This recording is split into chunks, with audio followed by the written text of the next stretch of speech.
वाय ओम सुरभ्ये नमः।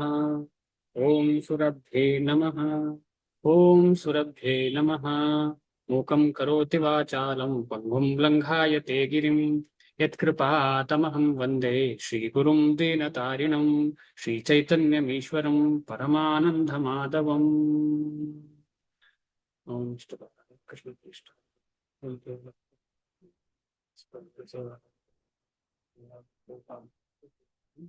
ಹರೇ ಕೃಷ್ಣ ಎಲ್ರೂ.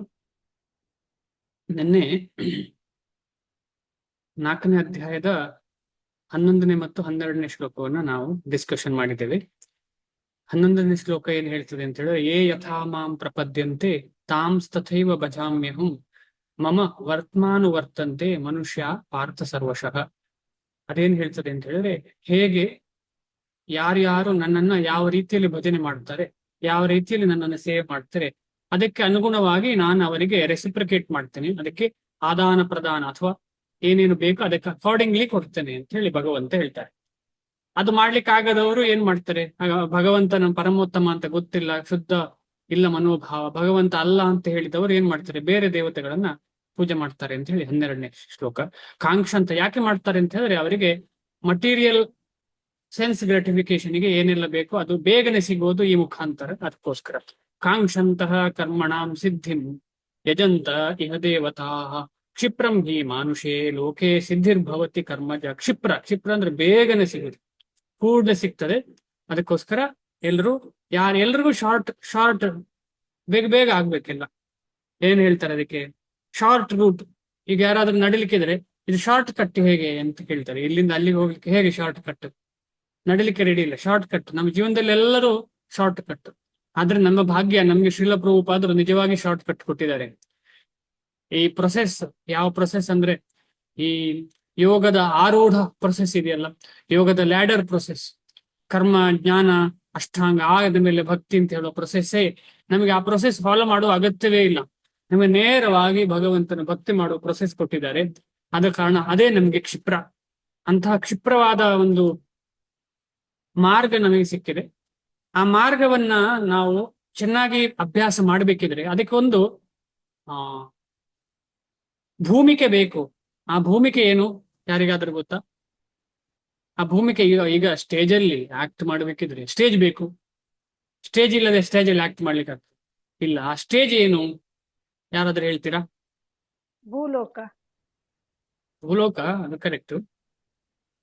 ಭಕ್ತರ ಸಂಘ, ಅದು ಕರೆಕ್ಟ್. ಅದೆಲ್ಲ ಕರೆಕ್ಟ್. ಗುರು ಕರೆಕ್ಟ್. ಓಕೆ, ತುಂಬಾ ಇಂಪಾರ್ಟೆಂಟ್ ಶ್ಲೋಕ. ಮುಂದಿನ ಶ್ಲೋಕ ತುಂಬಾ ಇಂಪಾರ್ಟೆಂಟ್ ಶ್ಲೋಕ. ಆ ಶ್ಲೋಕಕ್ಕೆ ಸಂಬಂಧಪಟ್ಟ ಪ್ರಶ್ನೆ ಇದು. ಅಡಿಪಾಯ ಇಲ್ಲದೆ ನಾವು ಮುಂದೆ ಹೋಗ್ಲಿಕ್ಕೆ ಸಾಧ್ಯ ಇಲ್ಲ. ಅಡಿಪಾಯ ತುಂಬಾ ಇಂಪಾರ್ಟೆಂಟ್. ಆ ಅಡಿಪಾಯ ಏನು ಅಂತ ಹೇಳಿ ಈ ಶ್ಲೋಕದಲ್ಲಿ ವರ್ಣಿಸಿದ್ದಾರೆ. ಶ್ರದ್ಧೆ ಏನಿದೆಯಲ್ಲ, ಈ ಶ್ಲೋಕ ಹೈಲೈಟ್ ಮಾಡಿದ್ದೇನೆ ನೋಡಿ, ಇವತ್ತಿನ ಶ್ಲೋಕ. ಏನು ಶ್ಲೋಕ ಓದ್ತೀರಾ ಯಾರಾದ್ರೂ? ಶ್ಲೋಕ ಓದಿ. ಹರೇ ಕೃಷ್ಣ ಪ್ರಭುಜಿ. ಓದಿ ಮತ್ತೆ. ಚಾತುರ್ವರ್ಣ್ಯಂ ಮಯಾ ಸೃಷ್ಟಂ ಗುಣ ಕರ್ಮ ವಿಭಾಗಶಃ ತಸ್ಯ ಕರ್ಮಾಮಪಿ ಮಾಂ ವಿದ್ಯಾಕರ್ತಾಂ ಅವ್ಯಯಂ. ಇನ್ನೊಂದ್ಸಲ ಓದಿ ಮತ್ತೆ. ಚಾತುರ್ವರ್ಣ್ಯಂ ಮಯಾ ಸೃಷ್ಟಂ ಗುಣ ಕರ್ಮ ವಿಭಾಗಶಃ ತಸ್ಯ ಕರ್ತಾರಂ ಅಪಿ ಮಾಂ ವಿದ್ಯಾಕರ್ತಾರಂ ಅವ್ಯಯಂ. ಓಕೆ, ಬೇರೆ ಇನ್ನೊಬ್ರು ಯಾರಾದ್ರೂ ಓದಿ. 3 ಸಲ, ಇನ್ನು ಎರಡು ಭಕ್ತರು ಓದ್ಲ ಪ್ರಭುಜಿ. ಓದಿ ಯಾರಾದ್ರೂ. ಹರೇ ಕೃಷ್ಣ. ಚಾತುರ್ವರ್ಣ್ಯಂ ಮಯಾ ಸೃಷ್ಟಂ ಗುಣ ಕರ್ಮ ವಿಭಾಗಶಃ ತಸ್ಯ ಕರ್ತಾರಮಪಿ ಮಾಂ ವಿದ್ಯಾಕರ್ತಾರಂ ಅವ್ಯಯಂ. ಅರವಿಕಲ ಮತ್ತಜಿ.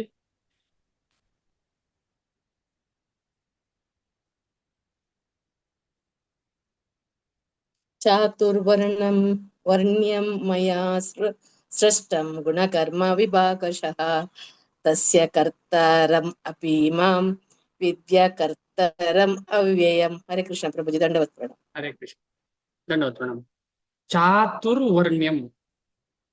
ಚತುರ್ ಅಂದ್ರೆ 4, ಚತುಹು ಅಂದ್ರೆ 4 ವರ್ಣ್ಯಂ ವರ್ಣಗಳನ್ನು ಯಾರು ಸೃಷ್ಟಿ ಮಾಡಿದ್ರು? ಮಯಾ ಸೃಷ್ಟಂ, ಭಗವಂತನಿಂದ ಸೃಷ್ಟಿಯಾದಂಥದ್ದು ಈ 4 ವರ್ಣಗಳು. ಹೇಗೆ ಸೃಷ್ಟಿ ಮಾಡಿದ್ರು ಭಗವಂತ? ಹೇಗೆ ಸೃಷ್ಟಿ ಮಾಡಿದ್ರು ಅಂದ್ರೆ, ಈಗಾಗಲೇ ಮನುಷ್ಯನ ಜೀವರಾಶಿಗಳ ಸೃಷ್ಟಿಯಾಗಿದೆ. ಆದ್ರೆ ಇದು ಸ್ಪೆಸಿಫಿಕ್ ಆಗಿ ಮನುಷ್ಯನಿಗೆ ಬರೆದದ್ದು. ಸ್ಪೆಸಿಫಿಕ್ ಆಗಿ ಮನುಷ್ಯನಿಗೆ ಬರೆದದ್ದು. ಮನುಷ್ಯನ ಗುಣ ಮತ್ತು ಕರ್ಮವನ್ನ ನೋಡ್ಕೊಂಡು ಭಗವಂತ ಅವರವರ ಹಿಂದಿನ ಕರ್ಮಕ್ಕೆ ಅನುಗುಣವಾಗಿ ಈ 4 ವರ್ಣಗಳನ್ನ ಭಗವಂತ ಸೃಷ್ಟಿಸಿದ. ಆ ಸೃಷ್ಟಿಸಿದ ಭಗವಂತ ಅದಕ್ಕೂ ಇದಕ್ಕೂ ಅಂದ್ರೆ ಆ ಒಂದು ಚಾತುರ್ವರ್ಣ್ಯದ ಒಳಗೆ ಬರುವುದಿಲ್ಲ ಭಗವಂತ. ತಸ್ಯ ಕರ್ತಾರಂ ಅಪಿ ಮಾಂ, ಅದರ ಕರ್ತೃ ನಾನು, ಅಂದ್ರೆ ಅದನ್ನ ಮಾಡಿದವ ನಾನು.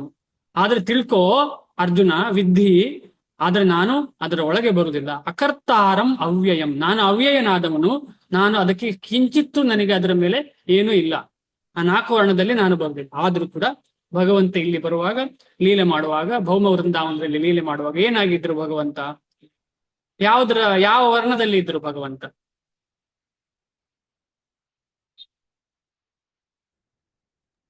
ಕ್ಷತ್ರಿಯನ ಪ್ರಭು. ಹಾ,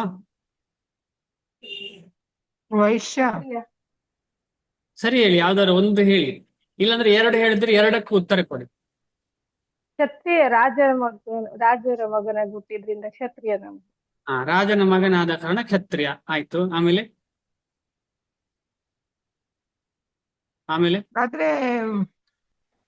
ಆದ್ರೆ ಗೋವುಗಳ ಒಡೆಯಾಗಿದ್ರಿಂದ ವೈಶ್ಯ ಅಲ್ವಾ ಪ್ರಭು? ಅಲ್ಲ, ಅವರನ್ನ ಸಾಕಿದ್ದು ಯಾರು?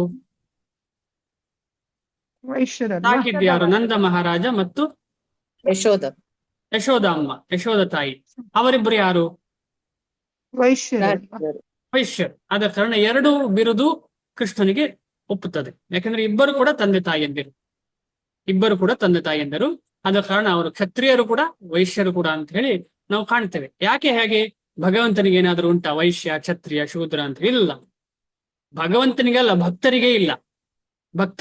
ಭಕ್ತರೇನು? ಯಾರಿಗಾದ್ರೂ ಗೊತ್ತಾ ಭಕ್ತರೇನು ಅಂತ?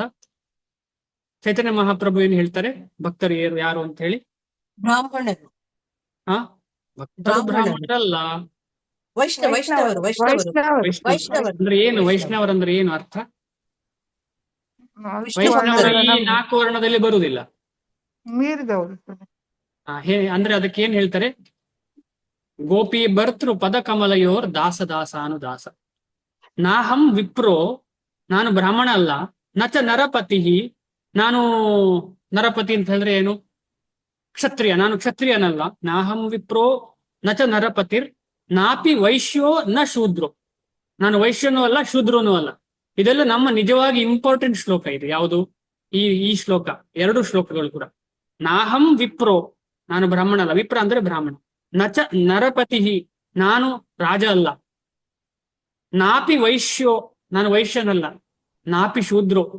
ನಾಹಂ ವರ್ಣಿ ನಚ ಗೃಹಪತಿರ್ ನೋ ವನಸ್ಥೋ ಯತಿರ್ವ, ನಾನು ಏನು ಬ್ರಹ್ಮಚಾರಿ ಅಲ್ಲ, ವರ್ಣಿ ಅಲ್ಲ. ನಾಹಂ ವರ್ಣಿ ನಚ ಗೃಹಪತಿರ್, ನಾನು ಗೃಹಸ್ಥನಲ್ಲ. ವನಸ್ಥೋ, ವಾನಪ್ರಸ್ಥಿ ಅಲ್ಲ ನಾನು. ಯತಿರ್ವ, ನಾನು ಸನ್ಯಾಸಿ ಅಲ್ಲ. ಮತ್ತೆ ಯಾರು ನಾನು? ಯಾರು? ಕಿಂತು ಪ್ರೋದ್ಯನ್ ನಿಖಿಲ ಪರಮಾನಂದ ಪ್ರೇಮಾಮೃತಾಬ್ಧೇರ್, ಯಾರು ಎಲ್ಲಾ ಜೀವರಾಶಿಗಳಿಗೆ ನೋಡ್ಕೊಳ್ತಾನೆ ಆ ಭಗವಂತ ಎಲ್ಲ ಜೀವರ ನಿಖಿಲ ಪರಮಾನಂದ, ಎಲ್ಲರಿಗೂ ಆನಂದ ಕೊಡುವಂತವನು ಒಬ್ಬನೇ. ಅದು ಪರಮೋತ್ತಮ ಪರಮ ಪುರುಷನಾದಂತ ಶ್ರೀಕೃಷ್ಣ. ಕಿಂತು ಪ್ರೋದ್ಯನ್ ನಿಖಿಲ ಪರಮಾನಂದ ಪ್ರೇಮಾಮೃತ ಅಬ್ಧೇರ್, ಆದ ಕಾರಣ ಅವನು ಎಲ್ಲರಿಗೂ ಆನಂದ ಕೊಡುವಂತಹ ಪ್ರೇಮದ ಮೂರ್ತಿ. ಅವನು ಸಂಪೂರ್ಣ ಪ್ರೇಮಮಯನಾದಂತಹ ಮೂರ್ತಿ ಅವನು. ಅದಕ್ಕೋಸ್ಕರ ರಸರಾಜ ಅಂತ ಹೇಳಿ ಅವರಿಗೆ ಹೆಸರು. ಎಲ್ಲ ರಸ ಇರೋದು ಭಗವಂತನಲ್ಲಿ. ನಾವು ಯಾರೊಟ್ಟಿಗೆ ನಿಜವಾಗಿ ಆ ರಸದ ವಿನಿಮಯ ಮಾಡ್ಲಿಕ್ಕೆ ಸಾಧ್ಯ? ಭಗವಂತನೊಟ್ಟಿಗೆ ಮಾತ್ರ. ಭಗವಂತನಿಗೆ ಅಂತ ಯಾವಾಗ ನಾವು ಹೇಳ್ತೇವೆ, ಭಗವಂತನ ಜೊತೆ ಭಕ್ತರು ಬಂದ್ರು, ಭಗವಂತನ ಜೊತೆ ಭಗವಂತನ ಅಂಗ ಎಲ್ಲ ಬಂತು. ಅದು ದೇವಾದಿ ದೇವತೆಗಳಾಗಿರ್ಲಿ ಭಕ್ತರಾಗಿರ್ಲಿ ಎಲ್ಲರೂ ಬಂದ್ರು. ಆದ ಕಾರಣ ಭಗವಂತ ಅಂತ ಯಾವಾಗ ಹೇಳುವಾಗ ಭಕ್ತರಲ್ಲಿಯೇ ಈಗಾಗಲೇ ಇನ್ಕ್ಲೂಡ್ ಆಗಿದ್ದಾರೆ. ಅದ್ರಲ್ಲಿ ಸ್ಪೆಷಲ್ ಆಗಿ ಹೇಳ್ಬೇಕು ಅಂತಿಲ್ಲ. ಯಾವಾಗ ನಾವು ಭಗವಂತ ಅಂತ ಹೇಳ್ತಾರೆ, ಪರಿಕರರು ಇಲ್ಲದೆ ಭಗವಂತನಿಗೆ ಖುಷಿ ಇಲ್ಲ. ಆದ ಕಾರಣ ಪರಿಕರರು ಯಾವತ್ತಿರ್ತಾರೆ. ಕಿಂತು ಪ್ರೋದ್ಯನ್ ನಿಖಿಲ ಪರಮಾನಂದ ಪ್ರೇಮಾಮೃತಾಬ್ಧೇರ್ ಗೋಪಿ, ಅಂತಹ ಪರಮಾನಂದ ಮೂರ್ತಿಯಾದಂತಹ ಕೃಷ್ಣನ ಸೇವಕರಿದ್ದಾರಲ್ಲ ಗೋಪಿಯರು, ಅವರ ಸೇವಕರ ಗೋಪಿ, ಅವರ ಸೇವಕರ ಇನ್ನೊಂದು ಗೋಪಿ, ಆ ಗೋಪಿ ಗೋಪಿ ಗೋಪಿ ಕೆಳಗೆ ಯಾರಿದ್ದಾರೆ ಅವರಿಂದ ಕೆಳಗೆ ನಾನು ಏನು ಇಲ್ಲ ಅಂತ ಹೇಳಿ. ಅಂದ್ರೆ ಭಕ್ತರ ಎಷ್ಟು ನಾವು ಕೆಳಗಿದ್ದೇವೆ ಅಷ್ಟು ಒಳ್ಳೇದು ನಮಗೆ, ಎಷ್ಟು ಕೆಳಗಿದ್ದೇವೆ ಅಷ್ಟು ಒಳ್ಳೇದು. ಆದ ಕಾರಣ ನಾವು ಯಾವತ್ತು ನಾವು ಆತ್ಮಭಾವನೆಯಲ್ಲಿ ಭಗವಂತನ ದಾಸರು ಅಂತ ತಿಳ್ಕೊಳ್ಳೋದು ಹೀಗೆ. ಗೋಪಿ ಭರ್ತೃ, ಭರ್ತೃ ಅಂತ ಹೇಳಿದ್ರೆ ಎಂತ? ಭರ್ತೃ ಅಂತ ಹೇಳಿದ್ರೆ ಎಂತ?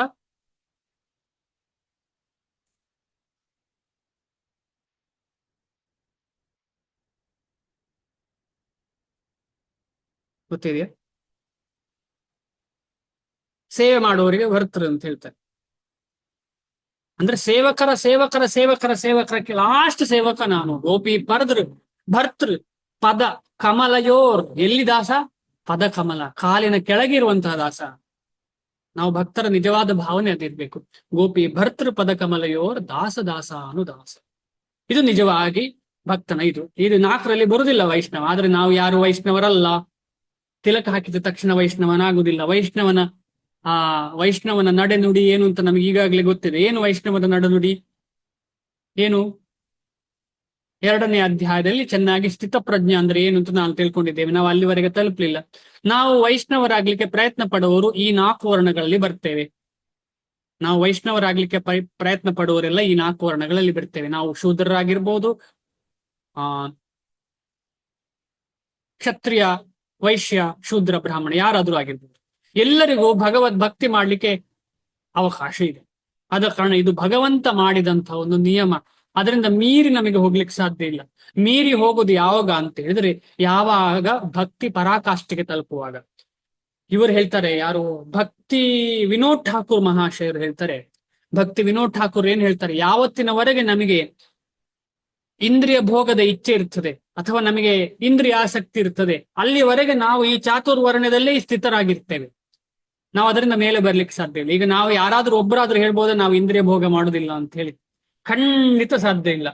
ಹಾಗಿರ್ತಿದ್ರೆ ನಾವು ಸಂಪೂರ್ಣವಾಗಿ 24 ಗಂಟೆ ಕಾಲ ಕೃಷ್ಣನ ಬಗ್ಗೆಯೇ ಚಿಂತನೆ ಮಾಡ್ತಾ ಇದ್ದೇವೆ.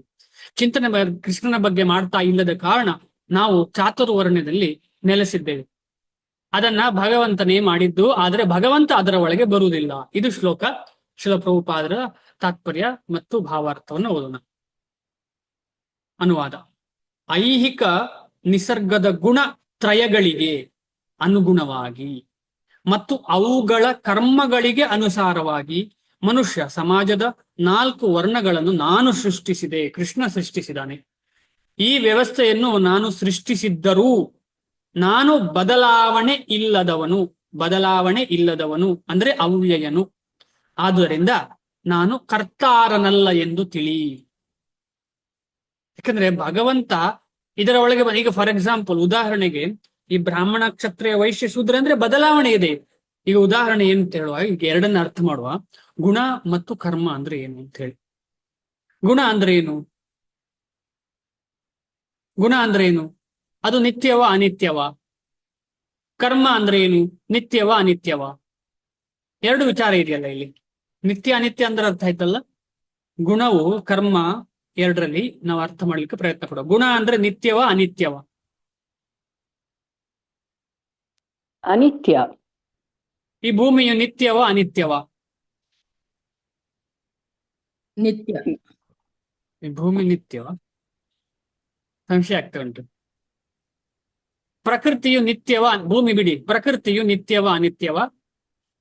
ಅನಿತ್ಯ. ಭಗವದ್ಗೀತೆ 5 ವಿಚಾರವನ್ನು ಹೇಳ್ತದೆ. ಅದು ಯಾವುದೆಲ್ಲ? ಈ ಭಗವದ್ಗೀತೆಯಲ್ಲಿ 5 ವಿಚಾರ ನಾವು ಇಂಟ್ರೊಡಕ್ಷನ್ ಅಲ್ಲಿ ನೋಡಿದ್ದೇವೆ. ಅದು 5 ವಿಚಾರವನ್ನು ಹೇಳ್ತದೆ ಭಗವದ್ಗೀತೆ. ಪ್ರಕೃತಿ, ಜೀವ. ಒಬ್ರು ಹೇಳಿ. ಪ್ರಕೃತಿ, ಜೀವ. ಪ್ರಕೃತಿ, ಜೀವ, ಪುರುಷ, ಕಾಲ, ಕರ್ಮ. ಕರ್ಮ. ಇದು 5ರಲ್ಲಿ ಯಾವುದು ನಿತ್ಯ, ಯಾವುದು ಅನಿತ್ಯ? ಜೀವ ಮತ್ತೆ ಪುರುಷ ನಿತ್ಯವಾದದ್ದು. ಜೀವ ಪುರುಷ ನಿತ್ಯ. ಪ್ರಕೃತಿ ಜೀವ ಕಾಲ ಕರ್ಮ. ಐ ಥಿಂಕ್ ಕರ್ಮನ್ ಬಿಟ್ಟು ಬೇರೆ ನಿತ್ಯವಾದ. ಕರ್ಮ ಬಿಟ್ಟು ಬೇರೆ ಎಲ್ಲ ನಿತ್ಯ. ಅಂದ್ರೆ ಗುಣ ಏನು ಈಗ? ಗುಣ ಯಾವ್ದ್ರಲ್ಲಿ ಬರ್ತದೆ? ಗುಣ ಈಗ ನಿತ್ಯದ- ಸಾಧಾರಣ ಪ್ರಭುಜಿ, ಕ್ಷತ್ರಿಯನಾದವನು ಕೂಡ ಬ್ರಾಹ್ಮಣನಾದವನು ಇಲ್ಲ ಇಲ್ಲ, ನಾವು ಕ್ಷತ್ರಿಯನಾಗ್ಬೋದು. ಬ್ರಾಹ್ಮಣ ಕ್ಷತ್ರಿಗೆ ಎಲ್ಲ ಬೇಡ. ಗುಣ ಇದು ನಿತ್ಯವ ಅನಿತ್ಯವ?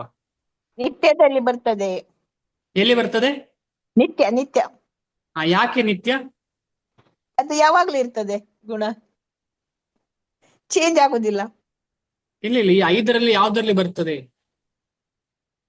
ಪುರುಷ, ಜೀವ, ಪ್ರಕೃತಿ, ಕಾಲ, ಕರ್ಮ. ಈ 5 ಬಿಡಿ, ಈ ಕರ್ಮ ಬಿಡಿ, ಅದಲ್ಲ. ಈ 4ರಲ್ಲಿ ಯಾವ್ದ್ರಲ್ಲಿ ಬರ್ತದೆ ಗುಣ? ಪ್ರಕೃತಿಯಲ್ಲಿ. ಹಾ, ತ್ರಿಗುಣಗಳು ಇರುವುದೇ ಪ್ರಕೃತಿಯಲ್ಲಿ. ಪ್ರಕೃತಿಯದ್ದೇ ಅಲ್ವಾ ಗುಣ ಅಂತ ಹೇಳಿದ್ರೆ? ಪ್ರಕೃತಿ ಅಂದ್ರೆ ಮಾಯೆಯೇ ಗುಣ. ಗುಣ ಇಲ್ಲದೆ ಏನು ಮಾಡ್ಲಿಕ್ಕೆ ಸಾಧ್ಯ? ಈ ತ್ರಿಗುಣದಿಂದ ತಾನೇ ನಮ್ಮನ್ನ ಬಂಧಿಸ್ತಾ ಇರುವಂತದ್ದು.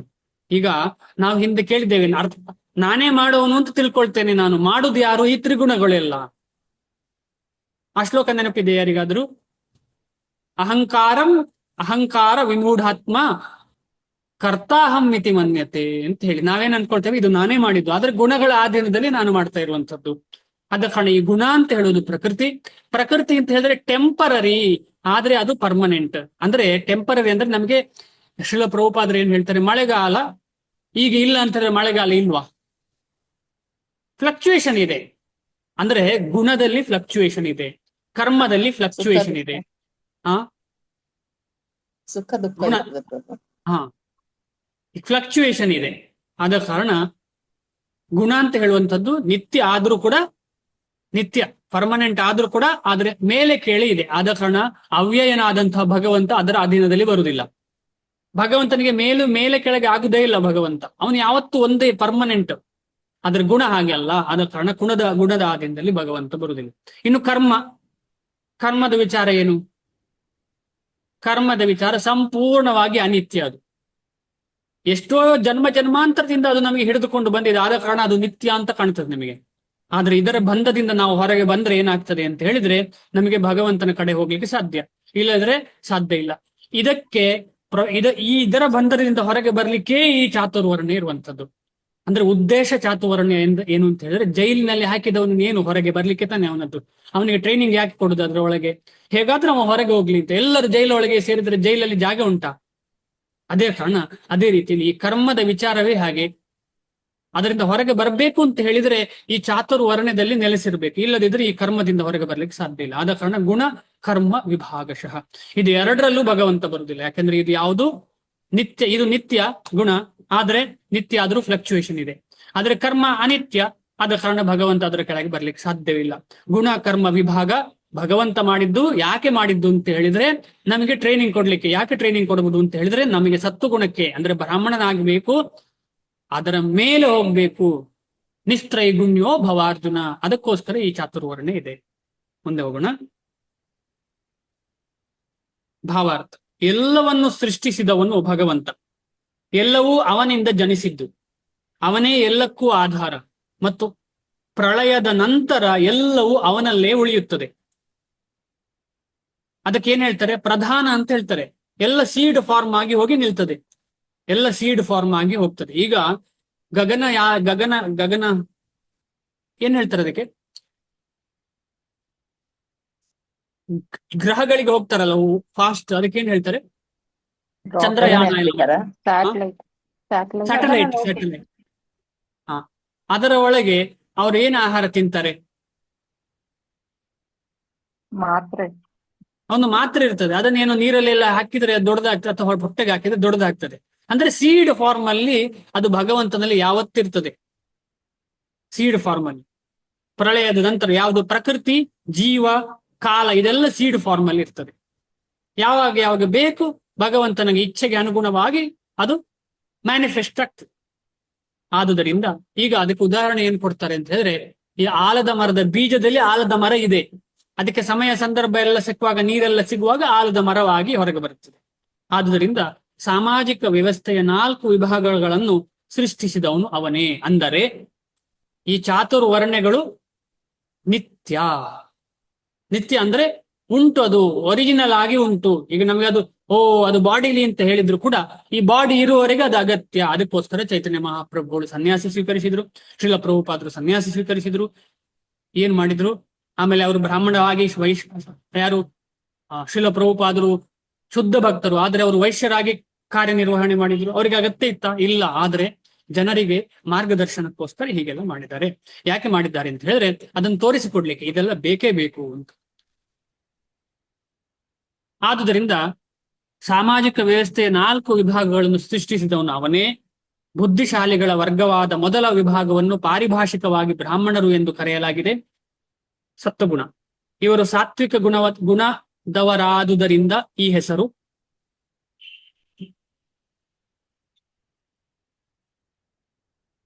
ಅವರ ಅನಂತರದ ವಿಭಾಗದವರು ಆಡಳಿತಗಾರರು. ಇವರಿಗೆ ಪಾರಿಭಾಷಿಕವಾಗಿ ಕ್ಷತ್ರಿಯರು ಎಂದು ಹೆಸರು. ಇವರು ರಜೋಗುಣದವರು. ವೈಶ್ಯರು ಎಂದು ಕರೆಯುವ ವರ್ತಕರಲ್ಲಿ ರಜೋಗುಣ ತಮೋಗುಣಗಳು ಬೆರೆತಿರುತ್ತವೆ. ಶೂದ್ರರು ಅಥವಾ ಕಾರ್ಮಿಕ ವರ್ಗದವರು ಐಹಿಕ ನಿಸರ್ಗದ ತಮೋಗುಣದವರು. ಬ್ರಾಹ್ಮಣರು ಯಾವ ಗುಣ? ಸಾತ್ವಿಕ. ಸತ್ವಗುಣ. ಸಾತ್ವಿಕ ಗುಣ. ಕ್ಷತ್ರಿಯರು ರಜೋ. ರಜೋಗುಣ. ರಜೋಗುಣ. ಶೂದ್ರರು ಶೂದ್ರರು ತಮೋಗುಣ. ಸಾತ್ವಿಕ ಮತ್ತು ರಜಗುಣ ಮಿಕ್ಸ್ ಆಗಿದ್ದಾರೆ. ಶೂದ್ರರು ಶೂದ್ರರು ತಮೋಗುಣ. ತಮೋಗುಣ. ಆಮೇಲೆ ವೈಶ್ಯರು ತಮೋ ಮತ್ತು ಗುಣ, ರಜೋಗುಣ. ಈಗ ಇಲ್ಲಿ ನೋಡಿ, ಶ್ರೀಲ ಪ್ರಭುಪಾದರು ಒಂದು ವಿಚಾರದಲ್ಲಿ ಹೇಳ್ತಾರೆ, ಇಂಗ್ಲಿಷ್ ಅಲ್ಲಿ ಇದೆ. ಏನ್ ಹೇಳ್ತಾರೆ ಅಂತ ಹೇಳಿದ್ರೆ, ಅವ್ರು ಏನ್ ಹೇಳ್ತಿದ್ದಾರೆ, ಶ್ರೀಲ ಪ್ರಭುಪಾದರು ಏನ್ ಹೇಳ್ತಿದ್ದಾರೆ, ನಾವೆಲ್ಲ ಅನ್ಕೊಳ್ತಾ ಇದ್ದೇವಲ್ಲ, ನಾವೆಲ್ಲ ಶೂದ್ರ ಅದೆಲ್ಲ ಅನ್ಕೊಳ್ತಾ ಇರುವಂತದ್ದು ಜಾತಿ ಬಗ್ಗೆ ಅನ್ಕೊಳ್ತಿದ್ದಾರೆ. ಜಾತಿಗೂ ವರ್ಣಕ್ಕೂ ಅಜಗಜಾಂತರ ವ್ಯತ್ಯಾಸ ಇದೆ. ಜಾತಿ ಅಂತ ಹೇಳೋದು ಹುಟ್ಟಿನಿಂದ ಬರುವಂಥದ್ದು. ಆದ್ರೆ ಇಲ್ಲಿ ಹೇಳಿರುವಂತಹ ವಿಚಾರ ವರ್ಣ. ಆ ವರ್ಣ ಅಂತ ಹೇಳುದು ಮೇಲೆ ಮೇಲೆ ಶೂದ್ರನಾದವನು ಬ್ರಾಹ್ಮಣನಾಗಬೇಕು ಅಂತ ಹೇಳುವ ಉದ್ದೇಶದಿಂದ ಮಾಡಿದಂತಹ ವರ್ಣ ಇದು. ಅದಕ್ಕೋಸ್ಕರ ಶ್ರೀಲ ಪ್ರಭುಪಾದರು ಏನ್ ಹೇಳ್ತಾ ಇದ್ದಾರೆ, ಅವರಿಗೆಲ್ಲರಿಗೂ ರೆಸ್ಪೆಕ್ಟ್ ಇತ್ತು ಸೊಸೈಟಿಯಲ್ಲಿ. ಏನು respect? So they have got respectable terms, just like a Brahmin is addressed as Pandit Maharaj. ಬ್ರಾಹ್ಮಣರನ್ನು ಏನ್ ಕರಿತಾ ಇದ್ರು? ಪಂಡಿತ ಮಹಾರಾಜ ಅಂತ ಕರೀತಾ ಇದ್ರಂತೆ. A Kshatriya is addressed Thakur Saheb. ಕ್ಷತ್ರಿಯರನ್ನು ಏನ್ ಕರಿತಿದ್ರು? ಠಾಕೂರ್ ಸಾಹೇಬ್ ಅಂತ ಕರೀತಾರೆ. And a merchant is addressed Seth ji ಅಂತ. ಅದೊಂದು ಹೈ ರೆಸ್ಪೆಕ್ಟ್ ಪೊಸಿಷನ್ ಇತ್ತು. And the Shudra or labourer class addressed as Chaudhary, means leader. Chaudhary ಅಂತ ಹೇಳಿ ಕರೀತಾ ಇದ್ರಂತೆ, ಲೀಡರ್ ಅಂತ ಅರ್ಥ ಆಗ್ಬೋದು.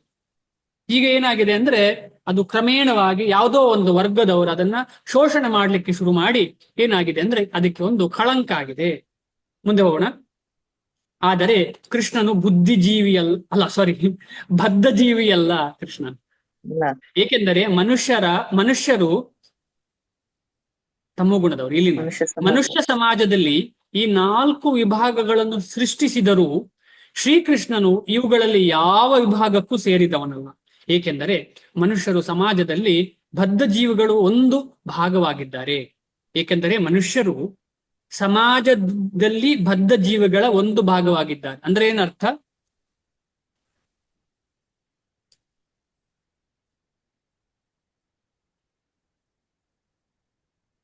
ಏನರ್ಥ?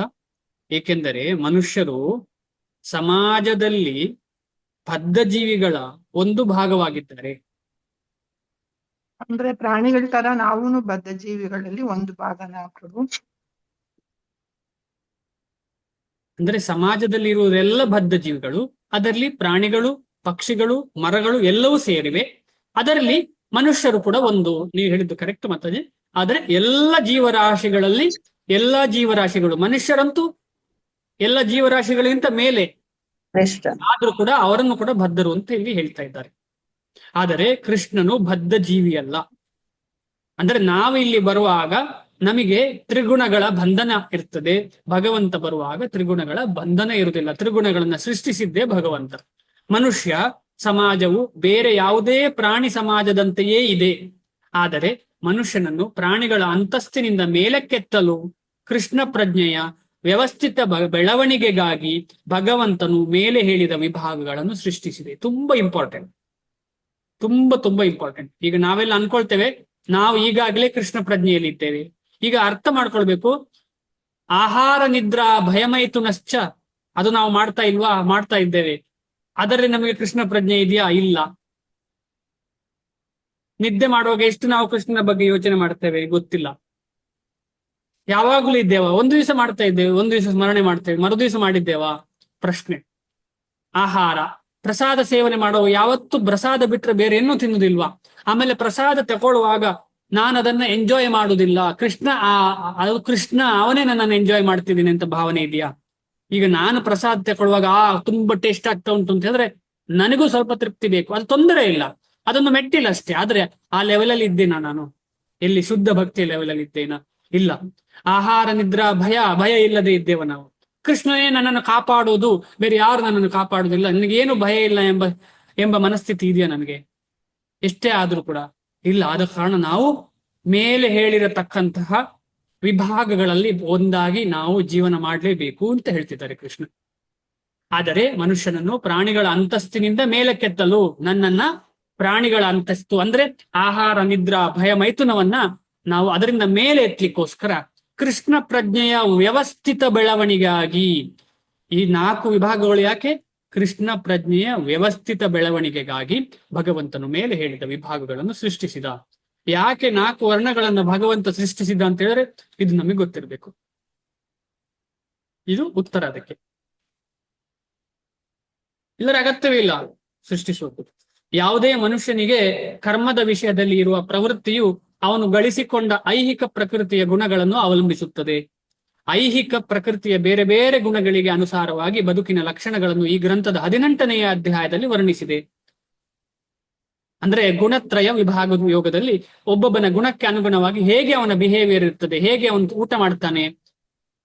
ಈಗ ತಮೋ ಗುಣದ ವ್ಯಕ್ತಿ ಏನ್ ಮಾಡ್ತಾನೆ? ತಮೋ ಗುಣದ ಆಹಾರವನ್ನ ಬಯಸ್ತಾನೆ. ರಜೋಗುಣದ ವ್ಯಕ್ತಿ ರಜೋಗುಣದ ಆಹಾರವನ್ನ ಬಯಸ್ತಾನೆ. ಸಾತ್ವಿಕ ಆಹಾರವನ್ನ ಸಾತ್ವಿಕ ವ್ಯಕ್ತಿ ಬಯಸ್ತಾನೆ. ಆದ ಕಾರಣ ಆ ಆಹಾರಗಳಿಗೆ ಸಾತ್ವಿಕ ಆಹಾರ, ರಾಜಸಿಕ ಆಹಾರ, ತಾಮಸಿಕ ಆಹಾರ ಅಂತ ಹೇಳ್ತಾರೆ. ಇದೇ ರೀತಿ ಬೇರೆ ಬೇರೆ ಚಟುವಟಿಕೆಗಳಲ್ಲಿ ಈ ಸಾತ್ವಿಕ ರಾಜಸಿಕ ಮತ್ತು ತಮೋ ಗುಣಗಳ ವಿಚಾರಗಳನ್ನ ಆ ಅಧ್ಯಾಯದಲ್ಲಿ ಚೆನ್ನಾಗಿ ವರ್ಣಿಸಿದ್ದಾರೆ. 18ನೇ ಅಧ್ಯಾಯದಲ್ಲಿ ಇದು 13ನೇ ಅಧ್ಯಾಯ ನಾನು ಹೇಳ್ತಾ ಇರೋದು. 18ನೇ ಅಧ್ಯಾಯದಲ್ಲಿ ಕೂಡ ಎಕ್ಸ್ಪ್ಲೇನ್ ಮಾಡಿದ್ದಾರೆ. ಆದರೆ ಕೃಷ್ಣ ಪ್ರಜ್ಞೆಯಲ್ಲಿ ಇರುವವನು ಬ್ರಾಹ್ಮಣರಿಗಿಂತ ಉತ್ತಮನು. ಬ್ರಾಹ್ಮಣರಿಗಿಂತ ಉತ್ತಮನು. ಯಾಕೆ ಉತ್ತಮನು? ಗುಣಕ್ಕೆ ಅನುಸಾರವಾಗಿ ಬ್ರಾಹ್ಮಣರಿಗೆ ಪರಮ ಸತ್ಯವಾದ ಬ್ರಹ್ಮನ ಅರಿವಿರುತ್ತದೆ ಎಂದು ನಿರೀಕ್ಷಿಸಬಹುದು. ಸತ್ವಗುಣಕ್ಕೆ ಅನುಸಾರವಾಗಿ ಬ್ರಹ್ಮನ ಅಂದ್ರೆ ಬ್ರಹ್ಮನ ಬಗ್ಗೆ. ಯಾಕಂದ್ರೆ ಬ್ರಾಹ್ಮಣ ಅಂದ್ರೆ ಜಾನಾತಿ ಇತಿ ಬ್ರಾಹ್ಮಣ. ನಿಜವಾಗಿ ಅವನು ಬ್ರಹ್ಮನನ್ನ ತಿಳಿದಿರ್ಬೇಕು. ಆದರೆ ಅವರಲ್ಲಿ ಬಹುಮಂದಿ ಶ್ರೀಕೃಷ್ಣನ ನಿರಾಕಾರ ಬ್ರಹ್ಮ ಲಕ್ಷಣದ ಬಳಿಗೆಯೇ ಹೋಗುತ್ತಾರೆ. ಅವರಿಗೂ ಶ್ರೀಕೃಷ್ಣ ಅವನಿಗೆ ರೂಪ ಇದೆ ಅದನ್ನೆಲ್ಲ ತಕೊಳ್ಳುದಿಲ್ಲ. ಬ್ರಹ್ಮ ಅಂತ ಹೇಳಿದ್ರೆ ಏನು? ನಿರಾಕಾರ ಅಂತ ತಗೊಳ್ತಾರೆ. ಆದ ಕಾರಣ ವೈಷ್ಣವರು ಅವರಿಗಿಂತ ಮೇಲಿನವರು. ಬ್ರಾಹ್ಮಣನ ಮಿತವಾದ ಜ್ಞಾನವನ್ನು ಮೀರಿ ದೇವೋತ್ತಮ ಪರಮ ಪುರುಷನಾದ ಶ್ರೀಕೃಷ್ಣನನ್ನು ತಿಳಿದುಕೊಂಡವನು ಕೃಷ್ಣ ಪ್ರಜ್ಞೆಯಲ್ಲಿರುವ ಮನುಷ್ಯ. ಮಿತವಾದ ಜ್ಞಾನ ಯಾಕೆ ಅಂತ ಹೇಳಿದ್ರೆ ಬ್ರಹ್ಮನ್ ರಿಯಲೈಸೇಷನ್ ಲೋವೆಸ್ಟ್ ರಿಯಲೈಸೇಷನ್ ಅಲ್ವಾ? ನಾವು ನಿನ್ನೆ ಅರ್ಥ ಮಾಡ್ಕೊಂಡಿದ್ದೇನೆ. ಬ್ರಹ್ಮ ಪರಮಾತ್ಮ, ಆಮೇಲೆ ಭಗವಾನ್. ಬ್ರಹ್ಮ ಅಂತ ಹೇಳಿ ಯಾರು ಆ ಒಂದು ಪ್ರಭೆಯಲ್ಲಿ ಒಂದಾಗ್ಲಿಕ್ಕೆ ಇಚ್ಛೆ ಪಡ್ತಾರೆ ಅವರು ಆತ್ಮಹತ್ಯೆ ಮಾಡಿದ ಹಾಗೆ ಅಂತ ನಿನ್ನೆ ಓದಿದ್ದೇವೆ. ಶ್ರೀಕೃಷ್ಣನನ್ನು ತಿಳಿದುಕೊಂಡವನು ಕೃಷ್ಣ ಪ್ರಜ್ಞೆಯಲ್ಲಿರುವ ಮನುಷ್ಯ ಅಥವಾ ವೈಷ್ಣವ ಆಗುತ್ತಾನೆ. ಕೃಷ್ಣ ಪ್ರಜ್ಞೆಯು ರಾಮ, ನರಸಿಂಹ, ವರಾಹ ಮೊದಲಾದ ಕೃಷ್ಣನ ಎಲ್ಲ ಸ್ವಾಂಶ ವಿಸ್ತರಣೆಗಳನ್ನು ಒಳಗೊಳ್ಳುತ್ತದೆ. ಇಲ್ಲಿ ಸ್ವ ಅಂಶ ಮತ್ತು ವಿಭಿನ್ನ ಅಂಶ ಅಂತ ಬಂದಿದೆ. ನಾವು ವಿಭಿನ್ನ ಅಂಶ ಭಗವಂತನ ಎಲ್ಲ ಅವತಾರಗಳು, ರಾಮ ಆಗ್ಲಿ, ನರಸಿಂಹ ಆಗ್ಲಿ, ವರಾಹ ಆಗ್ಲಿ, ಎಲ್ಲ ಅವತಾರಗಳು ಸ್ವಾಂಶ. ಈಗ ಬ್ರಹ್ಮ ಸ್ವಾಂಶವೋ ವಿಭಿನ್ನಾಂಶವೋ?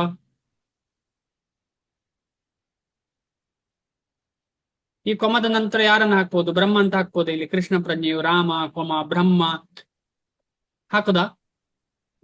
ಬ್ರಹ್ಮನ ಹಾಕ್ಲಿಕ್ಕೆ ಆಗುದಿಲ್ಲ ಪ್ರಭು. ಅಂದ್ರೆ ಬ್ರಹ್ಮ ಯಾರು?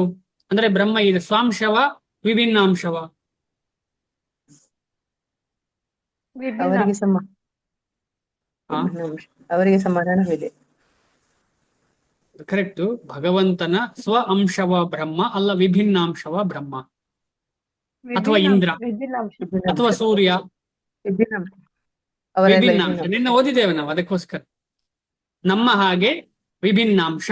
ಆದ್ರೆ ಅವರು ಈ ಲೋಕದಲ್ಲಿ ಹೈಯೆಸ್ಟ್ ಇರುವ ಕಾರಣ ಅವರಿಗೆ ಹೈಯೆಸ್ಟ್ ಪದವಿ ಸಿಕ್ಕಿದೆ, ಅದಕ್ಕೆ ಅವರು ದೇವತೆಗಳಾಗಿದ್ದಾರೆ. ಬ್ರಾಹ್ಮಣನನ್ನು ಕೆಲವೊಮ್ಮೆ ದೇವತೆಗಳು ಅಂತ ಕರೀತಾರೆ, ಗುರುಗಳನ್ನು ಕೂಡ ಗುರುದೇವ ಅಂತ ಕರೀತಾರೆ, ಕೇಳಿರ್ತೀರಲ್ಲ ಗುರುದೇವ. ದೇವ ಅಂದ್ರೆ ದೇವತೆಗಳು. ಮಾನವ ಸಮಾಜದ ಈ 4 ವಿಭಾಗಗಳ ವ್ಯವಸ್ಥೆಗೆ ಕೃಷ್ಣನು ಅತೀತನಾದದ್ದರಿಂದ ಕೃಷ್ಣ ಪ್ರಜ್ಞೆ ಇರುವ ಮನುಷ್ಯನು ಮಾನವ ಸಮಾಜದ ಎಲ್ಲ ವಿಭಜನೆಗಳಿಗೆ, ಸಮುದಾಯ, ರಾಷ್ಟ್ರ, ಜೀವಿವರ್ಗ ಯಾವುದನ್ನೇ ಪರಿಗಣಿಸಿದರೂ ಅತೀತನು. ಭಗವಂತ ಇದೆಲ್ಲದಕ್ಕಿಂತ ಮೇಲೆ ಇರುವವನು ಅಂತ ನಮಗೆ ಅರ್ಥ ಆಗಿದೆ. ಮುಂದೆ ಹೋಗ್ತೀನಿ. ಆಮೇಲೆ ಭಗವಂತನಿಗೆ ಯಾವ ಕರ್ಮವೂ ಸಿಗುವುದಿಲ್ಲ ಅಂತ ಹೇಳ್ತಿದ್ದಾರೆ. ನಮಾಂ ಕರ್ಮಾಣಿ ಲಿಂಪಂತಿ ನಮೇ ಕರ್ಮ ಫಲೆ ಸ್ಪೃಹ ಇತಿ ಮಾಂ ಯೋಭಿಜಾನಾತಿ ಕರ್ಮರ್ಭಿರ್ನ ಸಬದ್ಯತೆ. ಅನುವಾದ: ಯಾವ ಕರ್ಮವೂ ಕೃಷ್ಣನಿಗೆ ಅಂಟುವುದಿಲ್ಲ. ಕೃಷ್ಣನು ಯಾವುದೇ ಕರ್ಮ ಫಲವನ್ನು ಬಯಸುವುದಿಲ್ಲ. ಕೃಷ್ಣನ ವಿಷಯದಲ್ಲಿ ಈ ಸತ್ಯವನ್ನು ಯಾರು ಅರ್ಥ ಮಾಡಿಕೊಳ್ಳುವರೋ ಅವರಿಗೂ ಫಲಾಪೇಕ್ಷೆಯ ಕರ್ಮ ಬಂಧನವಿಲ್ಲ. ಯಾರು ಈ 3 ವಿಚಾರವನ್ನ ಅರ್ಥ ಮಾಡ್ಕೊಳ್ತಾರೋ ಕೃಷ್ಣನಿಗೆ ಯಾವ ಕರ್ಮವೂ ಇಲ್ಲ, ಕೃಷ್ಣನಿಗೆ ಯಾವ ಕರ್ಮ ಫಲವನ್ನು ಕೃಷ್ಣ ಬಯಸುವುದಿಲ್ಲ. ಯಾರು ಈ ಕೃಷ್ಣನ ನಿಜ ಸತ್ಯವನ್ನು ಅರ್ಥ ಮಾಡಿಕೊಳ್ತಾರೋ ಅವರು ಕೂಡ ನಿಧಾನವಾಗಿ ಫಲ ಆಪೇಕ್ಷೆ ಇಲ್ಲದೆ ಕರ್ಮ ಬಂಧನವಿಲ್ಲದೆ ಬದುಕಲಿಕ್ಕೆ ಶುರು ಮಾಡ್ತಾರೆ. ಅಂದ್ರೆ ಅವರು ನಿಜವಾಗಿ ಭಕ್ತರಾಗ್ತಾರೆ. ಭಕ್ತರಾಗೋದು ಅಂದ್ರೆ ಏನು? ಅವರಿಗೋಸ್ಕರ ಏನಿಲ್ಲ, ಎಲ್ಲವೂ ಕೃಷ್ಣನಿಗೋಸ್ಕರ. ಅಂದ್ರೆ ಅದು ಅಕಾಮ. ಅಕಾಮ ಮೊನ್ನೆ ಓದಿದ್ದೇವೆ ನಾವು, ನಿನ್ನೆ ಓದಿದೆ. ಭಾವಾರ್ಥ: ಐಹಿಕ ಜಗತ್ತಿನಲ್ಲಿ ರಾಜನು ತಪ್ಪನ್ನು ಮಾಡುವುದೇ ಇಲ್ಲ. ಅಥವಾ ಇದೊಂದು ಉದಾಹರಣೆ ಅಷ್ಟೇ, ಇದನ್ನ ನೇರವಾಗಿ ತಕೊಳ್ಳಿಕ್ಕಾಗುತ್ತದೆ. ಯಾಕಂದ್ರೆ ಭೌತಿಕವಾದ ಉದಾಹರಣೆ ಯಾವಾಗ ನಾವು ಕೊಡ್ತೇವೆ ಅದು 100% ಇರುವುದಿಲ್ಲ. ಯಾವಾಗ ಶೀಲ ಪ್ರಭುಪಾದರು ಹೇಳ್ತಾರೆ ಅದು 100% ಇರುವುದಿಲ್ಲ. ಅದೊಂದು ಅರ್ಥ ಮಾಡ್ಕೊಳ್ಳಿಕ್ಕೆ ಅಷ್ಟೇ. ಅದೊಂದು ಉಪಮೇಯ ಅಥವಾ ಒಂದು ಸಿಮಿಲಿ ಅಂತ ಹೇಳ್ತಾರಲ್ಲ, ಒಂದು ಸಿಮಿಲಿ ಅಷ್ಟೇ, ಅದು ನಿಜವಾಗಿ ಅಲ್ಲ ಅದು. ಅದ ಕಾರಣ ಆ ರೀತಿಯಲ್ಲಿ ನಾವು ಇದನ್ನ ಅರ್ಥ ಮಾಡಬೇಕು. ಯಾಕಂದ್ರೆ ರಾಜ ತಪ್ಪೇ ಮಾಡುದಿಲ್ಲ ಅಂತ ಆಗ್ಲಿಕ್ಕೆ ಸಾಧ್ಯವಾ? ಇಲ್ಲ ಅಲ್ಲ. ಅದರ ಅರ್ಥ ಹಾಗೆ, ಐಹಿಕ ಜಗತ್ತಿನಲ್ಲಿ ರಾಜನು ತಪ್ಪನ್ನು ಮಾಡುವುದೇ ಇಲ್ಲ, ಅಥವಾ ರಾಜನು ರಾಜ್ಯದ ಕಾನೂನಿಗೆ ಬದ್ಧನಲ್ಲ ಎನ್ನುವ ಸಂವಿಧಾನಾತ್ಮಕ ಕಾನೂನುಗಳಿರುವಂತೆ ಭಗವಂತನು ಈ ಐಹಿಕ ಜಗತ್ತನ್ನು ಸೃಷ್ಟಿಸಿದ್ದರೂ ಈ ಐಹಿಕ ಜಗತ್ತಿನ ಕರ್ಮಗಳಿಂದ ಅವನ ಮೇಲೆ ಪರಿಣಾಮವಾಗುವುದಿಲ್ಲ. ಇದಕ್ಕೆ ಯಾವ್ದಾದ್ರು ಒಂದು ಉದಾಹರಣೆ ಕೊಡ್ತೀರಾ? ಈಗ ಪ್ರೈಮ್ ಮಿನಿಸ್ಟರ್ ಮೋದಿ ಅವರಿದ್ದಾರೆ, ಅವರ ಬಗ್ಗೆ ಅವರದ್ದು, ಅಥವಾ ಮುಖ್ಯಮಂತ್ರಿ ಅಥವಾ ಯಾವ್ದಾದ್ರು ದೊಡ್ಡ ಅಧಿಕಾರಿಗಳು, ಅವರ ಬಗ್ಗೆ ಯಾವ್ದಾದ್ರು ಉದಾಹರಣೆ ನಿಮಗೆ ನೆನಪಿದ್ಯಾ?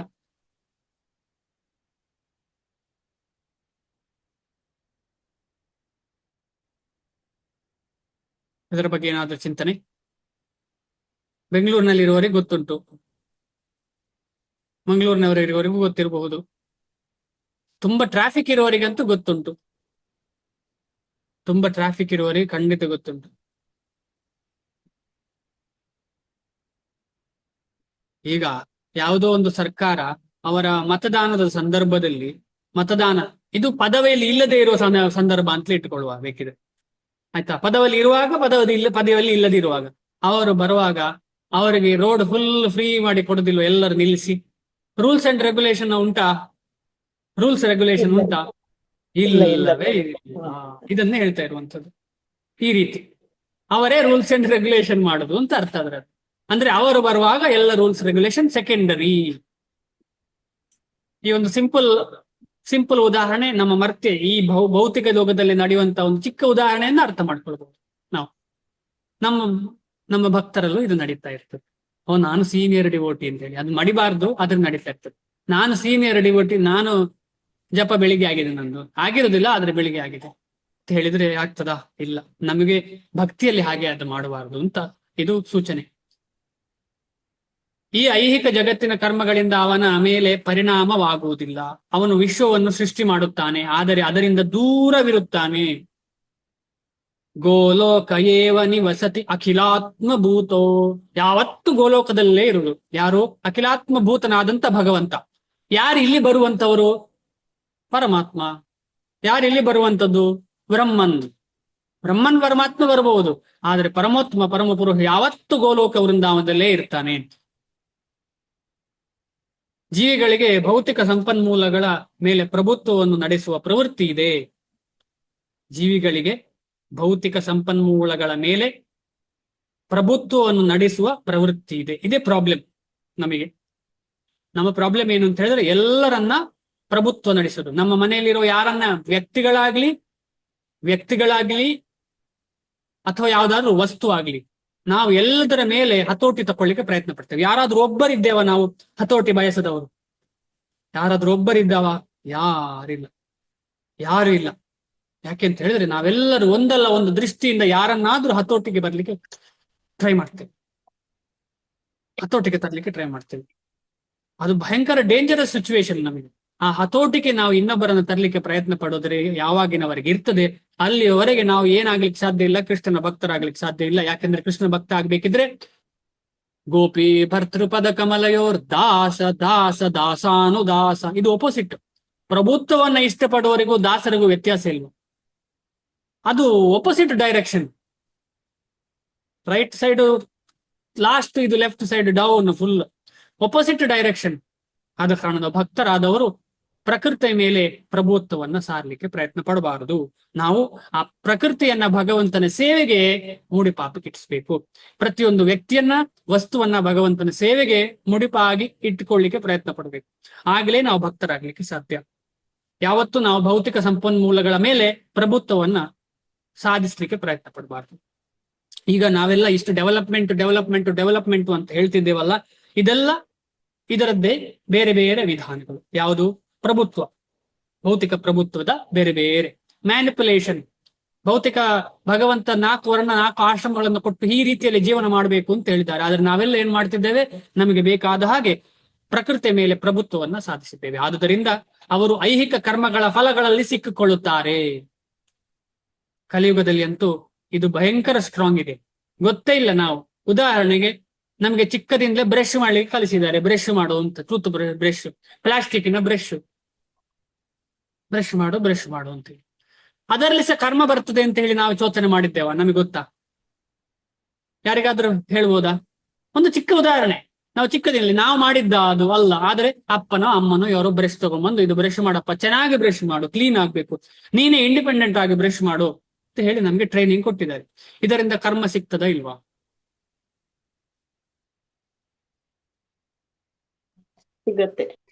ಸಿಗತ್ತೆ. ಯಾಕೆ ಸಿಗತ್ತೆ ಅಂತ ನಿಮ್ಗೆ ಈಗಾಗಲೇ ಗೊತ್ತಾಗಿರ್ಬೋದು. ಯಾಕೆಂತ ಹೇಳಿದ್ರೆ ಅದರಲ್ಲಿ ಉತ್ಪಾದಿಸಿದ್ದು ಪ್ರಕೃತಿಯ ಮೇಲೆ ಪ್ರಭುತ್ವ ನಡೆಸಿ ಉತ್ಪಾದಿಸಿದ್ದು. ಅದನ್ನ ಬದಲಾವಣೆ ಮಾಡ್ಲಿಕ್ಕೆ ಯಾರು ಪ್ರಯತ್ನ ಪಡಿಸ್ತಾರೆ, ಅದು ಪ್ರಭುತ್ವ ಸಾಧಿಸುವ ಒಂದು ಮಾರ್ಗ, ಸಪ್ರೆಸ್ ಮಾಡೋ ಒಂದು ಮಾರ್ಗ. ಪ್ರಕೃತಿಯನ್ನ ಸಪ್ರೆಸ್ ಮಾಡ್ಲಿಕ್ಕೆ ಪ್ರಯತ್ನ ಪಡ್ತಿದ್ದಾರೆ ನಾವೆಲ್ಲರೂ. ಪಡ್ತಿದ್ದಾರೆ ಅಂದ್ರೆ ನಾವೆಲ್ಲರೂ, ಅದನ್ನು ಉಪಯೋಗಿಸುವವರು ಕೂಡ. ಉದಾಹರಣೆಗೆ ಶ್ರೀಲ ಪ್ರಭುಪಾದರು ಹೇಳ್ತಾರೆ, ಬೆಂಕಿ ಹತ್ತಿರ ಹೋಗಿ ಚಿಕ್ಕ ಮಗು ಕೈ ಕೊಡ್ತದೆ ಅಂತ ಹೇಳಿದ್ರೆ ಅದು ಸುಡದೇ ಇರ್ತದ? ಅದೇ ರೀತಿ ಕರ್ಮ. ನಮ್ಗೆ ಗೊತ್ತಿಲ್ಲ, ನಾನು ಮಾಡಿದ ತಪ್ಪು, ಸಾರಿ ಅಂತ ಹೇಳಿದ್ರು ಕೂಡ ಕರ್ಮ ಇದ್ದೇ ಇರ್ತದೆ. ಒಂದು ಸಂಸ್ಥೆಯ ಒಡೆಯನು ಅಲ್ಲಿನ ಕೆಲಸಗಾರರ ಒಳ್ಳೆಯ ಮತ್ತು ಕೆಟ್ಟ ಕೆಲಸಗಳಿಗೆ ಹೊಣೆಗಾರನಲ್ಲ, ಕೆಲಸಗಾರರೇ ಹೊಣೆ. ಈಗ ಕೆಲಸಗಾರರ ಈ ಉದಾಹರಣೆ, ಚಿಕ್ಕ ಮಗುವಿಗೆ ಅಪ್ಪ ಕೊಡ್ತಾನೆ 100 ರೂಪಾಯಿ ಕೊಟ್ಟು ನೀನು ಫೀಸ್ ಕಟ್ಟಪ್ಪ ಅಂತ ಹೇಳ್ತಾನೆ.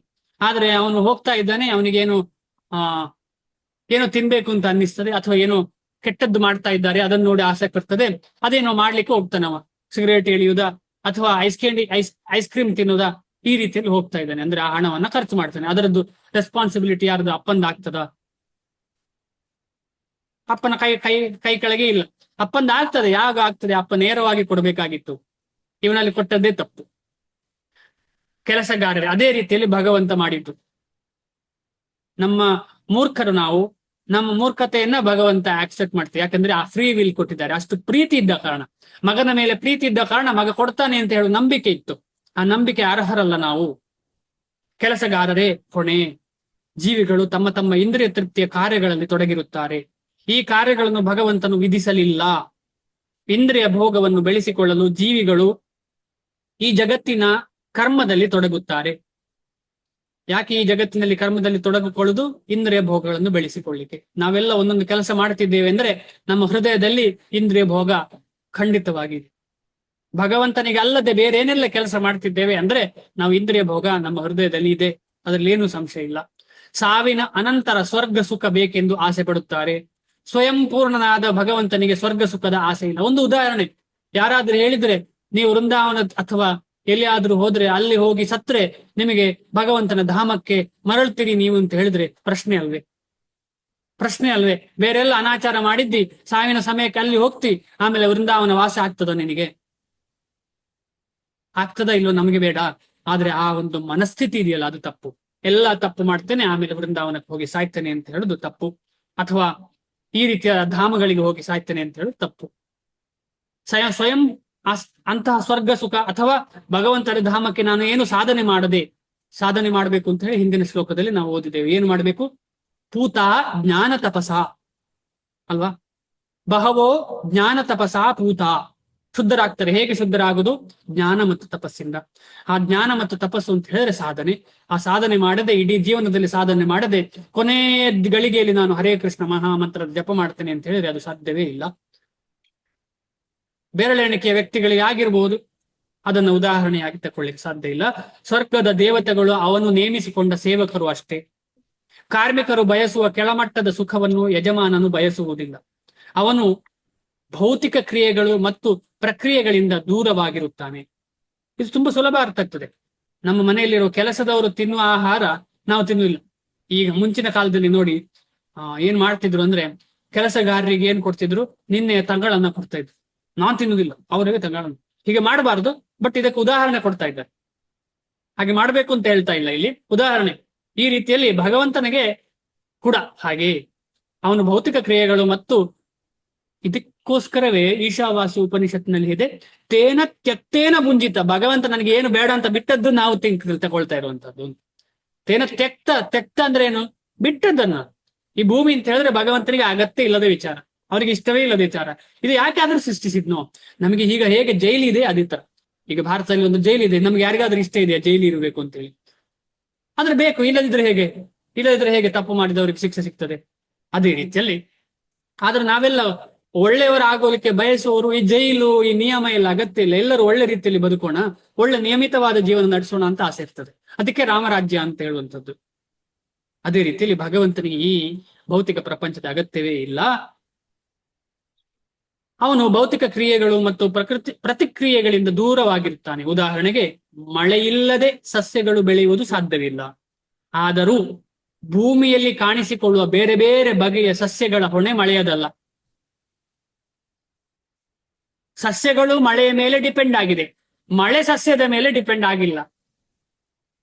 ಮಳೆ ಬರುದು, ಮಳೆ ಬೀಳುದು ಸಸ್ಯಕ್ಕೆ ಡಿಪೆಂಡ್ ಆಗಿದೆ. ಇದು ಈ ಉದಾಹರಣೆ ನಿಜವಾಗಿ ಸೈಂಟಿಫಿಕ್ ನೋಡಿದ್ರೆ ಡಿಪೆಂಡ್ ಆಗಿರ್ತದೆ, ಯಾಕಂದ್ರೆ ಅದೊಂದು ಪ್ರೊಸೆಸ್. ಆದ್ರೆ ಅದಕ್ಕೋಸ್ಕರ ಇದು ಮೇಲ್ನೋಟದಿಂದ ನೋಡಿ ಅರ್ಥ ಮಾಡ್ಕೊಳ್ಬೇಕಿದೆ.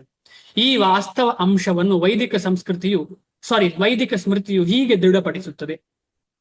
ನಿಮಿತ್ತ ಮಾತ್ರಮೇ ವಾಸೋ ಸೃಜ್ಯಾನಾಂ ಸರ್ಗ ಕರ್ಮಣಿ ಪ್ರಧಾನ ಕಾರಣೀಭೂತ ಯಥೋ ವೈ ಸೃಜ್ಯ ಶಕ್ತಯ. ಐಹಿಕ ಸೃಷ್ಟಿಗಳಲ್ಲಿ ಭಗವಂತನು ಪರಮ ಕಾರಣನು ಮಾತ್ರ. ಅವನು ಪ್ರಧಾನ ಕಾರಣ ಯಾರು? ಭಗವಂತ. ನಿಕಟ ಕಾರಣ ಅಥವಾ ನಿಮಿತ್ತ ಕಾರಣ ಯಾರು? ಐಹಿಕ ನಿಸರ್ಗ. ಇದರಿಂದ ಐಹಿಕ ಸೃಷ್ಟಿಯು ಗೋಚರವಾಗುತ್ತದೆ. ಅಂದ್ರೆ ಭಗವಂತನ ಸೃಷ್ಟಿ. ಆದ್ರೆ ಭಗವಂತ ನೇರ ಸೃಷ್ಟಿ ಮಾಡಲಿಲ್ಲ. ಭಗವಂತ ಯಾರ ಮುಖಾಂತರ ಸೃಷ್ಟಿ ಮಾಡಿದ? ಹೇಳಿ. ಸೆಕೆಂಡರಿ ಕ್ರಿಯೇಟರ್ ಯಾರು? ನಿಸರ್ಗ. ಹೇಳಿ. ನಿಸರ್ಗ. ಬ್ರಹ್ಮ ಕರೆಕ್ಟ್. ಬ್ರಹ್ಮ. ಅದಕ್ಕೋಸ್ಕರ ಬ್ರಹ್ಮನನ್ನ ಸೃಷ್ಟಿಕರ್ತ ಅಂತ ಕೂಡ ಕರೀತಾರೆ. ಇವ್ರು ತುಂಬಾ ಗೆರೆ ಆಗ್ತಾ ಇದ್ದಾರೆ, ಕಾಣ್ತಾ ಇಲ್ಲ. ಪದ್ಮಾವತಿ ಒಂದ್ ನಿಮಿಷ, ಸರಿ ಓಡುವ. ನಿಕಟ ಕಾರಣವು ಐಹಿಕ ನಿಸರ್ಗ. ಇದರಿಂದ ಐಹಿಕ ಸೃಷ್ಟಿಯು ಗೋಚರವಾಗುತ್ತದೆ. ಸೃಷ್ಟಿಯಾದವರಲ್ಲಿ ದೇವತೆಗಳು, ಮಾನವರು, ಕೆಳಮಟ್ಟದ ಪ್ರಾಣಿಗಳು ಮೊದಲಾಗಿ ಹಲವು ಬಗೆಯ ಜೀವಿಗಳಿದ್ದಾರೆ. ಅವರೆಲ್ಲರೂ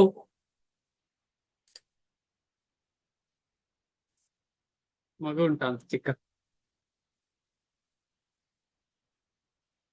ಅವರೆಲ್ಲರೂ ತಮ್ಮ ಹಿಂದಿನ ಸತ್ಕರ್ಮ ಅಥವಾ ದುಷ್ಕರ್ಮಗಳ ಫಲಗಳಿಗೆ ಬದ್ಧರು. ಭಗವಂತನು ಅವರಿಗೆ ಅಂತಹ ಕರ್ಮಗಳಿಗೆ ಯೋಗ್ಯ ಸೌಲಭ್ಯಗಳನ್ನು, ಪ್ರಕೃತಿ ಗುಣಗಳ ನಿಯಮಗಳನ್ನು ಕೊಡುತ್ತಾನೆ. ಈಗ ಹೋಟ್ಲಲ್ಲಿ ನಾವು ಎಷ್ಟು ಹಣ ಕೊಡ್ತೇವೆ ಅದಕ್ಕೆ ಅಕಾರ್ಡಿಂಗ್ ನಾವು ಏನು ಆರ್ಡರ್ ಮಾಡ್ತೇವೆ ಅದಕ್ಕೆ ತಂದು ಕೊಡುದಲ್ವಾ ವೈಟರ್? ಏನ್ ಕೊಡ್ತಾರೆ? ಒಂದು ಉದಾಹರಣೆ ಈ ರೀತಿಯಲ್ಲಿ ಅರ್ಥ ಮಾಡ್ಕೊಳ್ಳೋದು. ನಾವು 50 ರೂಪಾಯಿ ಕೊಟ್ಟು ಮಸಾಲೆ ದೋಸೆ ಅಂತ ಹೇಳಿದ್ರೆ ಮಸಾಲೆ ದೋಸೆ ತಗೊಂಡು ಬರ್ತಾರೆ. 250 ರೂಪಾಯಿ ಕೊಟ್ಟು ಇನ್ನೊಂದೇನೋ ಗೊತ್ತಿಲ್ಲ ಅದಕ್ಕೆ ಕೇಳಿದ್ರೆ ಅದು ತಂದು ಕೊಡ್ತಾರೆ. ಅದೇ ರೀತಿ ನಮ್ಮ ಗುಣ ಮತ್ತು ಕರ್ಮಕ್ಕೆ ಅನುಗುಣವಾಗಿ ಭಗವಂತ ಸೌಲಭ್ಯವನ್ನ ಕೊಡ್ತಾರೆ. ಭಗವಂತನು ಅವರಿಗೆ ಅಂತಹ ಕರ್ಮಗಳಿಗೆ ಯೋಗ್ಯ ಸೌಲಭ್ಯಗಳನ್ನು, ಪ್ರಕೃತಿ ಗುಣಗಳ ನಿಯಮಗಳನ್ನು ಕೊಡುತ್ತಾನೆ ಅಷ್ಟೇ. ಇಲ್ಲಿ ಉಪಮೆ ಕೊಡುವಾಗ ಭಗವಂತ ಇದು ವೇಟರ್ ಅಲ್ಲ, ಆ ದೃಷ್ಟಿಯಲ್ಲಿ ಅಲ್ಲ, ಒಂದು ಸೈಡ್ ಅನ್ನು ಮಾತ್ರ ನೋಡೋಣ. ಆದರೆ ಅವರ ಹಿಂದಿನ ಅಥವಾ ಇಂದಿನ ಕರ್ಮಗಳಿಗೆ ಅವನು ಹೊಣೆಯಲ್ಲ. ವೇದಾಂತ ಸೂತ್ರವು 2.1.34 ಇದನ್ನು ದೃಢೀಕರಿಸಿದೆ. ವೈಷಮ್ಯ ನೈರ್ಘೃಣ್ಯೇನ ಸಾಪೇಕ್ಷತ್ವಾತ್. ವೈಷಮ್ಯ ನೈರ್ಘೃಣ್ಯೇನ ಸಾಪೇಕ್ಷತ್ವಾತ್. ಭಗವಂತನು ಯಾವ ಜೀವಿಯ ವಿಷಯದಲ್ಲಿಯೂ ಪಕ್ಷಪಾತಿ ಅಲ್ಲ. ತನ್ನ ಕರ್ಮಗಳಿಗೆ ಜೀವಿಯೇ ಹೊಣೆ. ಯಾವತ್ತು ಭಗವಂತನನ್ನು ನಾವು ಇದಕ್ಕೆಲ್ಲ ಭಗವಂತ ಕಾರಣ ಹೇಳಲೇಬಾರ್ದು, ನಾವೇ ಹೊಣೆ. ಬಹಿರಂಗ ಶಕ್ತಿಯಾದ ಐಹಿಕ ಪ್ರಕೃತಿಯ ಮೂಲಕ ಭಗವಂತನು ಅವನಿಗೆ ಸೌಲಭ್ಯಗಳನ್ನ ಕೊಡುತ್ತಾನೆ ಅಷ್ಟೇ. ಕರ್ಮದ ಈ ನಿಯಮದ ಜಟಿಲತೆಯನ್ನು ಚೆನ್ನಾಗಿ ತಿಳಿದವನು ಯಾರೂ ತನ್ನ ಕರ್ಮಗಳ ಫಲಗಳಿಗೆ ಒಳಗಾಗುವುದಿಲ್ಲ. 5ನೇ ಸ್ಕಂದದ ಲಾಸ್ಟ್ ಶ್ಲೋಕದಲ್ಲಿ ಹೇಗೆ ಕರ್ಮ ಮಾಡಿದವನಿಗೆ ಹೇಗೆ ಫಲ ಸಿಗ್ತದೆ ಅಂತ ಹೇಳಿ ಚೆನ್ನಾಗಿ ಎಕ್ಸ್ಪ್ಲೇನ್ ಮಾಡಿದ್ದಾರೆ. ಯಾವ ಲೋಕ ಸಿಗ್ತದೆ, ಹೇಗೆ ಏನ್ ಹೇಳ್ತಾರೆ, ಸ್ವರ್ಗ ಲೋಕಕ್ಕೆ ಹೋಗ್ತಾನೆ ವ್ಯಕ್ತಿ, ಈ ರೀತಿಯಲ್ಲೆಲ್ಲ ನರಕಕ್ಕೆ ಹೇಗೆ ಹೋಗ್ತಾನೆ, ನರಕದಲ್ಲಿ ಯಾವ ರೀತಿ ಹಿಂಸೆಯನ್ನು ಅನುಭವಿಸ್ತಾನೆ ಅಂತೇಳಿ ಎಕ್ಸ್ಪ್ಲೇನ್ ಮಾಡಿದೆ. ಅಂದ್ರೆ ಅವನವನ ಕರ್ಮದ ಜಟಿಲತೆಗೆ ಅನುಗುಣವಾಗಿ ಅವನವನು ಬೇರೆ ಬೇರೆ ರೀತಿಯಲ್ಲಿ ಅನುಭವಿಸ್ತಾನೆ ಅದರ ಫಲವನ್ನು. ಬೇರೆ ಮಾತುಗಳಲ್ಲಿ ಹೇಳುವುದಾದರೆ ಭಗವಂತನ ಈ ಅಲೌಕಿಕ ಸ್ವಭಾವವನ್ನು ಅರಿತ ಮನುಷ್ಯನು ಕೃಷ್ಣ ಪ್ರಜ್ಞೆಯಲ್ಲಿ ಅನುಭವಿಯಾದವನು. ಅವನು ಎಂದೂ ಕರ್ಮದ ನಿಯಮಗಳಿಗೆ ಒಳಗಾಗುವುದಿಲ್ಲ. ಮೇಲ್ನೋಟಕ್ಕೆ ಅವನು ಕರ್ಮವನ್ನು ತೋರಿಸ್ತಾನೆ, ಆದರೆ ಅವನ ಆ ನಿಯಮಗಳಿಗೆ ಒಳಗಾಗುವುದಿಲ್ಲ. ಅದಕ್ಕೋಸ್ಕರ ಚೈತನ್ಯ ಮಹಾಪ್ರಭುಗಳ ಗುರುಗಳಾದಂತಹ ಈಶ್ವರಪುರಿಯವರ ಗುರುಗಳು ಮಾಧವೇಂದ್ರ ಪುರಿಯವರು ಹೇಳ್ತಾರೆ, ನಾನು ಈ ನಿತ್ಯ ನೈಮಿತ್ತಿಕ ಕಾರ್ಯಗಳು ನನಗೆ ಯಾವುದು ಅಗತ್ಯ ಇಲ್ಲ, ನಾನು ಕೃಷ್ಣನ ಸೇವೆ ಮಾಡುವುದೇ ನನಗೆ ಅದೊಂದೇ ಕಾರ್ಯ. ಕರ್ಮಾಪ್ಯೇಕಂ ತಸ್ಯ ದೇವಸ್ಯ ಸೇವಾ. ಯಾರು ಹೇಳ್ತಾರೆ? ಕರ್ಮಾಪ್ಯೇಕಂ ತಸ್ಯ ದೇವಸ್ಯ ಸೇವಾ. ಯಾರು ದೇವರು? ಕೃಷ್ಣ. ಆ ಕೃಷ್ಣನ ಕೆಲಸ ಮಾತ್ರ ನಂದು ಕರ್ಮ. ಹಾಗೆ ತಿಳ್ಕೊಂಡವನು ಏನು ಅಂತ ಹೇಳಿದ್ರೆ ಭಗವಂತನ ಶುದ್ಧ ಭಕ್ತ. ಸತತಂ ಕೀರ್ತಯಂತೋ ಮಾ ಯತಂತಶ್ಚ ದೃಢವ್ರತಾಃ ನಮಸ್ಯಂತಶ್ಚ ಮಾಂ ನಿತ್ಯಯುಕ್ತ ಉಪಾಸತೆ. ಭಗವಂತನ ಅಲೌಕಿಕ ಸ್ವಭಾವವನ್ನು ತಿಳಿಯದವನು ಮತ್ತು ಸಾಮಾನ್ಯ ಜೀವಿಗಳ ಕರ್ಮಗಳಂತೆ ಭಗವಂತನ ಕರ್ಮಗಳಿಗೂ ಫಲಾಪೇಕ್ಷೆ ಇರುತ್ತದೆ ಎಂದು ಭಾವಿಸುವವನು ನಿಶ್ಚಯವಾಗಿಯೂ ಕರ್ಮ ಫಲಗಳಲ್ಲಿ ಸಿಕ್ಕಿಕೊಳ್ಳುತ್ತಾನೆ. ನಮ್ಮ ಹಾಗೆ ದೇವರು ಅಂತ ಹೇಳಿ ತಿಳ್ಕೊಂಡ್ರೆ, ಕೃಷ್ಣ ನಮ್ಮ ಹಾಗೆ ಅಂತ ತಿಳ್ಕೊಂಡ್ರೆ ಕರ್ಮ ಫಲಗಳಲ್ಲಿ ಸಿಕ್ಕಾಕೊಳ್ತಾರೆ. ಆದರೆ ಪರಮ ಸತ್ಯವನ್ನು ಬಲ್ಲವನು ಕೃಷ್ಣ ಪ್ರಜ್ಞೆಯಲ್ಲಿ ನೆಲೆಗೊಂಡ ಮುಕ್ತ ಆತ್ಮನು. ಪರಮ ಸತ್ಯ ಏನು ಅಂತ ಹೇಳಿ ನಮಗೆ ಅರ್ಥ ಆಯ್ತು. ಏನು? ಭಗವಂತ ಈ ವರ್ಣ ಮತ್ತು ಆಶ್ರಮದ ಬಂಧನಕ್ಕೆ ಇರುವುದಿಲ್ಲ. ಅವನು ಇದರಿಂದ ಮೇಲ್ಪಟ್ಟವನು, ಅವನು ಇದನ್ನು ಸೃಷ್ಟಿಸಿದವನು. ಅದು ಸೃಷ್ಟಿಸಿದ್ದು ಯಾಕೆ ಅಂತ ಹೇಳಿದ್ರೆ ನಮಗೆ ಕೃಷ್ಣ ಪ್ರಜ್ಞೆಯಲ್ಲಿ ಮೇಲೆ ಹೋಗ್ಲಿಕ್ಕೆ. ಆದ ಕಾರಣ ನಮಗೆ ಕೃಷ್ಣ ಪ್ರಜ್ಞೆ ಸಂಪೂರ್ಣ ಬರುವರ ತನಕ ನಾವು ಇದರಲ್ಲಿ ಸ್ಥಿತರಾಗಿರ್ಬೇಕು. ಇಷ್ಟು ಹೇಳಿ ಇವತ್ತಿನ ಕ್ಲಾಸ್ ಎಂಡ್ ಮಾಡೋಣ. ಏನಾದರೂ ಪ್ರಶ್ನೆ ಇದ್ರೆ ದಯವಿಟ್ಟು ಕೇಳಿ.